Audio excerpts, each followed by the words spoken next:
আর অপেক্ষা করলেন না ক্রিস্টিয়ানো রোনালদো। বছরের শেষ ম্যাচ বাকি থাকলেও আল ইকুদোদের বিপক্ষে জোড়া গোল করে নতুন রেকর্ড গড়লেন পর্তুগিজ মহাতারকা। এই কীর্তিতে তিনি পেছনে ফেললেন চিরপ্রতিদ্বন্দ্বী লিওনেল মেসিকে। এক পঞ্জিকা বর্ষে সবচেয়ে বেশি 40 বার বা তারও বেশি গোল করার রেকর্ড এখন রোনালদোর দখলে। চলতি বছরে ক্লাব ও জাতীয় দলের হয়ে 45 ম্যাচে তার গোল সংখ্যা দাঁড়িয়েছে 40।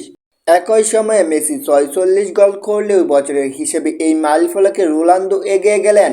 23 বছরের দীর্ঘ পেশাদার কেরিয়ারে রোনালদো 14 বার এক পঞ্জিকা বর্ষে অন্তত 40 গোল করেছেন। 2023 সাল পর্যন্ত দুজনেই সমান 12 বার এই কীর্তি গড়েছিলেন। তবে এবার এক ধাপ এগিয়ে গেলেন আল নাসর ফরোয়ার্ড। পরিসংখ্যান অনুযায়ী 2024 সালে আর্জেন্টিনার হয়ে 36 ম্যাচে 29 গোল করেছিলেন মেসি।